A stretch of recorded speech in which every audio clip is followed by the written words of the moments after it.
Hello, welcome to my channel. Last ఎపిసోడ్లో మనము సప్తర్షులు తర్వాత సప్తర్షి మండలం ఇంట్రొడక్షన్ గురించి చెప్పుకున్నాము. సో ఇవాళ దాని ప్రాముఖ్యత గురించి తెలుసుకుందాము. సో సప్తర్షి మండలం అంటే ఏంటి? అది నక్షత్రాల సమూహం. ఈ సప్తఋషులు ఎవరైతే ఉన్నారో వారు ఆకాశంలో 7 నక్షత్రాల సమూహం, ఒక కాన్స్టలేషన్గా మనకి కనిపిస్తుంది.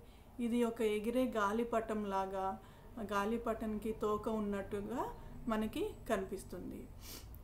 ఏ కైట్ అండ్ ఏ టెయిల్ అనమాట.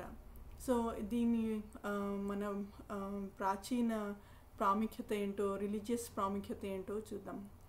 ఇందులో వశిష్ఠుడు అరుంధతి నక్షత్రాన్ని వివాహ సమయంలో చూపిస్తారనమాట. నూతన దంపతులకి మంచి జరగాలని, వారిలాగా కలిసిమెలిసి ఉండాలని. అట్లాగే ఆస్ట్రానమికల్ సిగ్నిఫికెన్స్ ఏంటో చూద్దాము. ఇది నార్త్ సైడ్ని చూపిస్తుంది. అంటే నార్త్ సైడ్ ఈ ధ్రువ నక్షత్రం ఉంటుందన్నమాట. సో ఈ నక్షత్ర సమూహం, ఈ కాన్స్టలేషన్ ఏదైతే ఉందో ఆకాశం, అది నార్త్ సైడ్ని చూపిస్తుంది.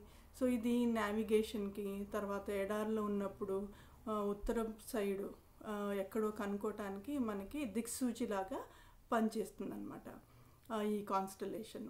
ఈ పాత రోజుల్లో ఋషులు కానీ లేకపోతే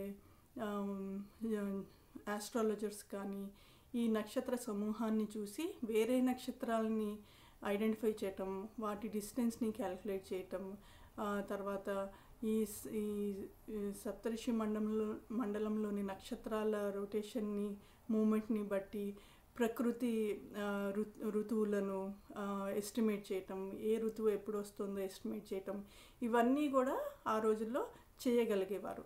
సో ఇది ఆస్ట్రానామికల్ సిగ్నిఫికెన్స్.